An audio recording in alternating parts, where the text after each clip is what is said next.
Reading মানে আমি পড়বো না, লিসেনিং মানে আমি বেশি শুনবো না, আমি ক্যালকুলেশন করব, রাইটিং মানে আমি লিখবো না, আমি টেকনিক খাটাবো, টেকনিক অ্যাপ্লাই করব, স্পিকিং মানে আমি কম কথা বলবো, কম কথা বলেও কিন্তু ভালো স্কোর পাওয়া যায়। সো এর নামই স্ট্র্যাটেজি, এর নামই ট্রিক্স, এর নামই টিপস। সো আমি আপনাদেরকে একটু সহজ করে বলি যে আমরা মনে করি যে আসলে রিডিং মানে কি, রিডিং মানে আমাকে পড়তে হবে। আপনি যদি, আমি বলি আপনাকে 3টা প্যাসেজ দিয়ে দিই এবং আপনাকে যদি আমি পড়তে বলি, আপনি শুধু বুঝে পড়তে গেলেই আপনার আধা ঘন্টা 40 মিনিট চলে যাবে। তাহলে আপনি কোয়েশ্চেনের অ্যান্সার আপনি কখন দিবেন? 40টা কোয়েশ্চেন এখানে থাকবে। তাহলে আমরা আসলে রিডিংয়ে ব্যান্ড 8, 9 কেন পাই না? কারণ আমাদের ল্যাক অফ নলেজ, আমরা জানি না যে কীভাবে আসলে ব্যান্ড 8, 9 উঠাতে হয়, কারণ ওভারঅল টিপসটা আমাদের জানা নেই।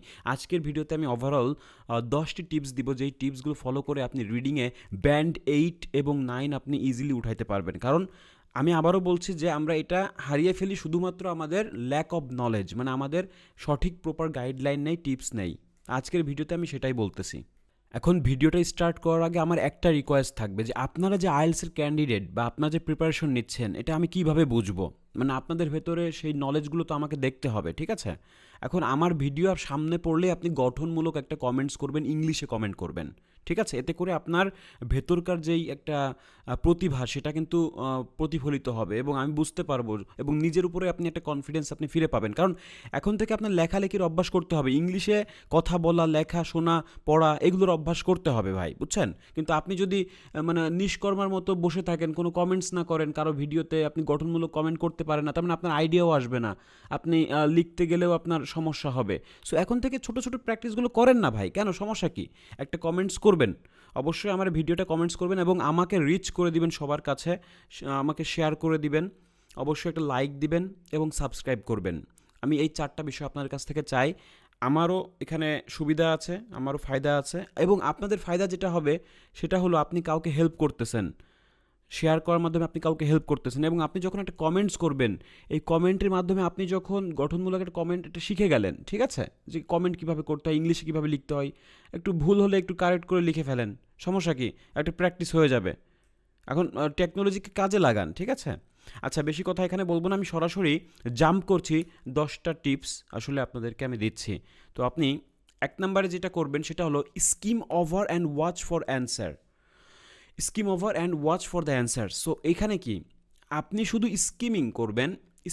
স্কিমিং আসলে কি, যে অনলি মেইন আইডিয়াগুলো আপনাকে দেখতে হবে, মেইন আইডিয়াগুলো কী কী সেটা আপনাকে বুঝতে হবে। রিডিংয়ের মেইন আইডিয়া যদি না ধরতে পারেন, আপনি অনেক পিছিয়ে যাবেন, অনেক সময় চলে যাবে, ঠিক আছে?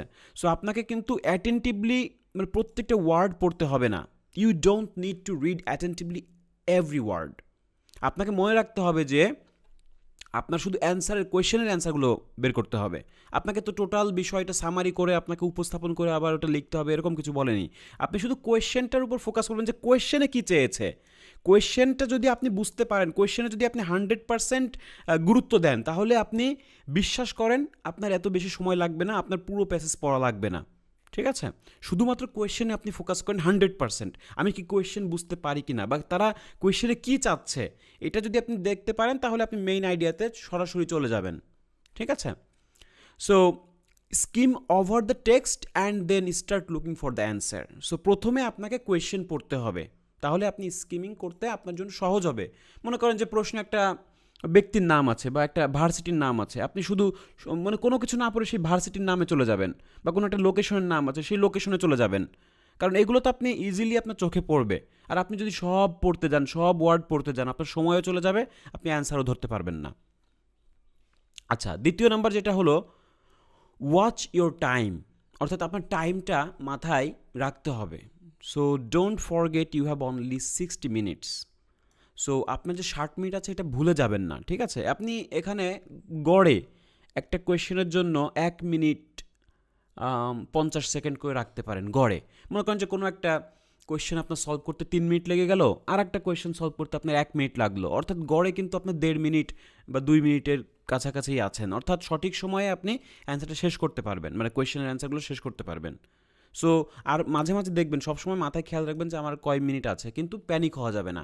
টাইম কম দেখে প্যানিক হওয়া যাবে না, যে টাইম তো কমতে থাকবে, আপনার স্ক্রিনের উপরে ভাসবে, কারণ সিডিআইএলসে সবসময় টাইমটা আপনার চোখের সামনে থাকবে। সো প্যানিক হবেন না, সময় দেখবেন কিন্তু প্যানিক হওয়া যাবে না। এবং আপনাকে যেটা করতে হবে, আপনি প্রপারলি ভাগ করে নেন যে আপনি রিডিংয়ে পার্ট 1-এ আপনি 15 মিনিটে শেষ করে ফেলবেন, প্যাসেজ 1। আর প্যাসেজ 2 আপনি 20 মিনিটে শেষ করে ফেলবেন। আর প্যাসেজ 3 আপনি 25 মিনিটে শেষ করবেন। 20-20-20 এভাবে ভাগ না করে 15-20-25 এভাবে ভাগ করেন। তাহলে কি হবে? কারণ প্যাসেজ 3 একটু হার্ড আমরা সবাই জানি। তো ওইখানে একটু সময় বেশি লাগতে পারে। সো আপনি প্রথম প্যাসেজ থেকে 5 মিনিট চুরি করে আপনি প্যাসেজ 3-তে নিয়ে যান। এবং সময়গুলো দেখতে থাকেন যে আপনি 15 মিনিটে এটা করতে পারছেন কিনা। কারণ প্যাসেজ 1টা একটু ইজি হবে। আপনি 15 মিনিটে শেষ করতে পারবেন। আচ্ছা, তো সময় ইয়েগুলো দেখতে হবে আপনাকে। সঠিকভাবে আপনাকে দেখতে হবে যে আমার কত সময় আছে। 3 নাম্বার হচ্ছে আপনার স্পেলিং কারেক্ট হচ্ছে কিনা।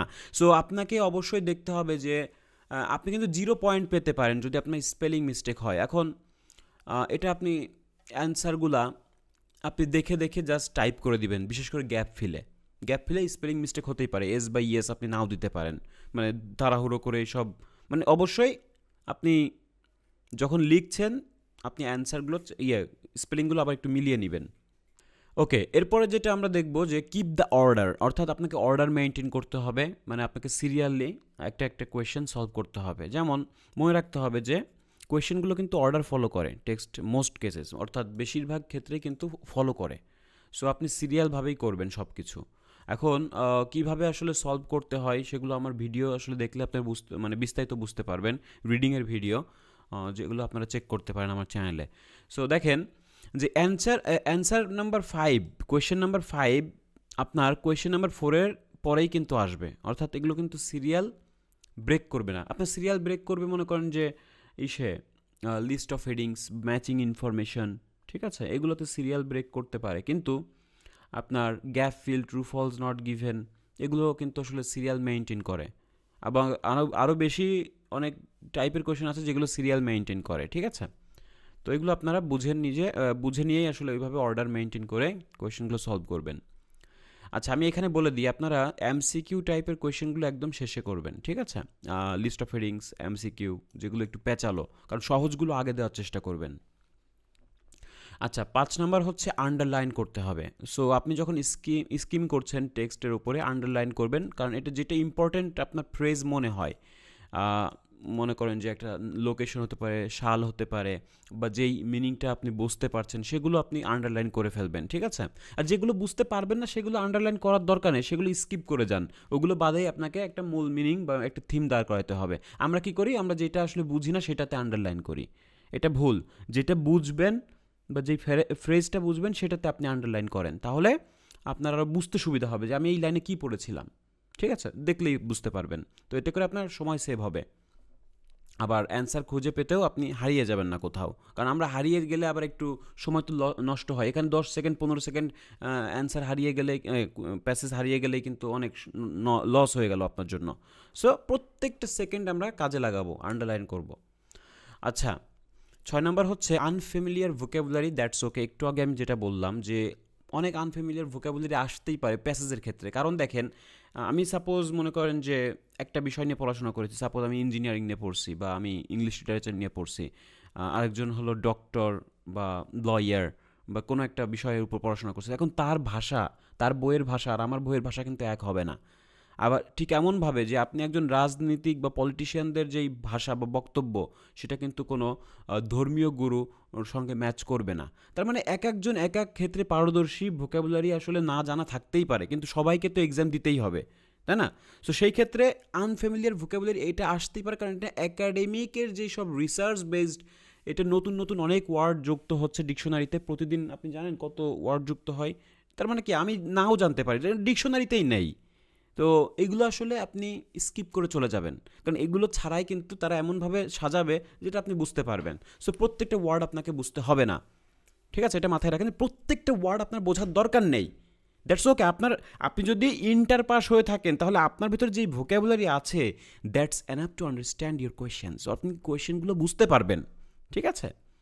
সো এটা আনফ্যামিলিয়ার ভোকাবুলারি স্কিপ করে যান, ঠিক আছে। বেশি আসবে না, খুব যে বেশি আনফ্যামিলিয়ার ভোকাবুলারি আসবে না। আপনি একটু ক্যামব্রিজ বই খুলে দেখেন আপনি কোয়েশ্চেনগুলো বুঝতে পারেন কিনা। যদি কোয়েশ্চেন আপনি 90% বুঝতে পারেন তাহলেই হয়ে যাচ্ছে, আর কোনো সমস্যা নেই। আচ্ছা, এরপরে হলো pay attention for the details.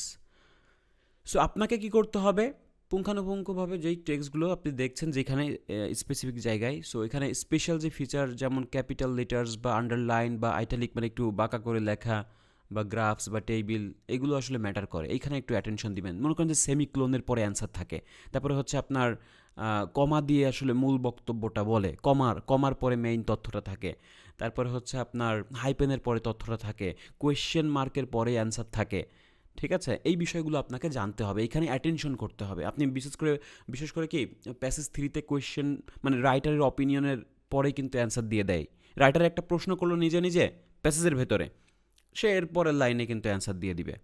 আমি আসলে হয়তো বোঝাতে পারছি না, আমি যখন রিডিংটা করলে আমি স্পেসিফিকভাবে ধরে ধরে বোঝাতে পারবো। ঠিক আছে, সো আমি জাস্ট শর্ট করে বলতেছি যে কোথায় কোথায় আপনার অ্যান্সার পাবেন। Capital letter, underline, italic word, graphs, এইগুলোর পরে কিন্তু অ্যান্সার আপনি পাবেন। আরও আমি বললাম সেমিক্লোন, ক্লোন, তারপর হচ্ছে আপনার হাইপেন, কোয়েশ্চেন মার্ক, এরগুলোর পরে আপনি অ্যান্সার পাবেন। আচ্ছা, নো ব্ল্যাঙ্ক বক্সেস, কোনো বক্স আসলে ফাঁকা রাখা যাবে না, উত্তর আসলে আপনাকে পরিপূর্ণ করেই আসতে হবে। সাপোজ আপনি মানে কি মানে এটার জন্য তো আসলে মানে ভুল গেলে তো আপনার জন্য মানে কোনো মার্কস কাটতেছে না, কিন্তু হয়ে গেলে তো মার্কস হয়ে যাচ্ছে। সাপোজ এমসিকিউ আপনার বাদ, এখন আপনি টাইম নেই, সাপোজ আমি বলছি না যে টাইম আপনাকে তো মিলাইতেই হবে, ওইটাই আমাদের টার্গেট থাকবে, কিন্তু সাপোজ টাইম নেই, আপনি ফাঁকা রেখে আসলে তো হবে না, আপনাকে তো সবগুলো পূরণ করতে হবে। আপনি মনে করেন যে এমন টাইম আছে যে আপনি যেটা মনে হচ্ছে সেটা দিয়ে দেন। আবার এরকম হতে পারে যে আপনার আর 20 সেকেন্ড টাইম আছে, এমসিকিউ অনেকগুলো বাকি, আপনি সব এ দিয়ে দেন, সব বি দিয়ে দেন, সব সি দিয়ে দেন। ঠিক আছে, তাহলে 2-3টা হয়ে যাবে, কারণ আপনাদের এমসিকিউ টাইপের কোয়েশ্চেন কিন্তু বেশি আসবে। ঠিক আছে, আচ্ছা, কারণ কি সিডিআইএলস এখন, এই জন্য আর কি আপনাদের লিসেনিং বলেন এমসিকিউ, ওই রিডিং বলেন, এমসিকিউটাই একটু বেশি গুরুত্ব দিবেন। এরপরে হচ্ছে আপনার cross out the wrong answer, অর্থাৎ আপনি যদি দেখতে পাচ্ছেন যে অ্যান্সারটা আসলে শিওর রং, সেগুলো আপনি বাদ দিয়ে দেন, কারণ ওগুলো অপশন থেকে মানে অপশনে রাখবেন না, এতে করে আপনি অপশনে রাখলে কী হবে, আপনি কনফিউজড হয়ে যাবেন।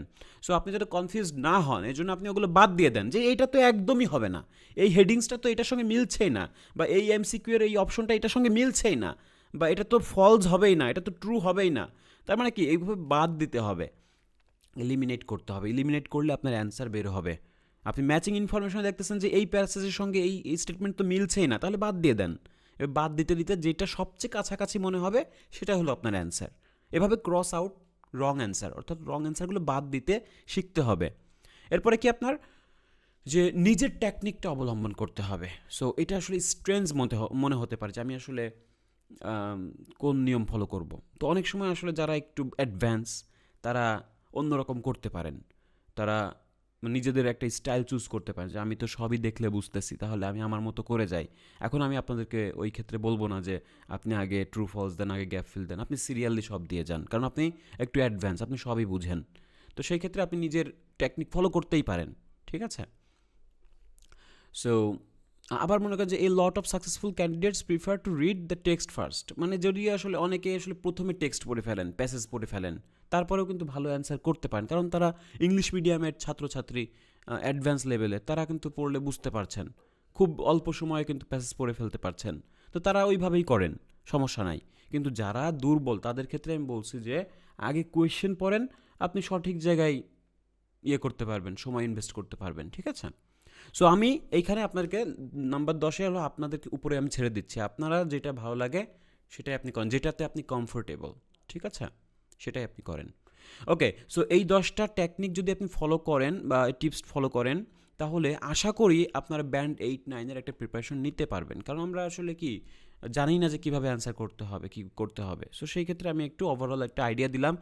আরও অনেক অনেক অনেক টিপস আছে যেগুলো আসলে মানে এক ভিডিওতে আসলে বলা সম্ভব না, এগুলো আসলে আমি ক্লাসে আস্তে আস্তে বিস্তারিত দিতে থাকবো, আপনারা দেখতে থাকবেন, আমার সমস্ত ভিডিও দেখবেন।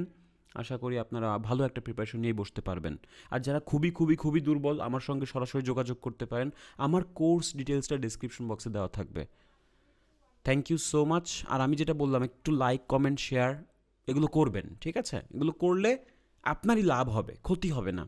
ঠিক আছে, thank you so much for watching the full video.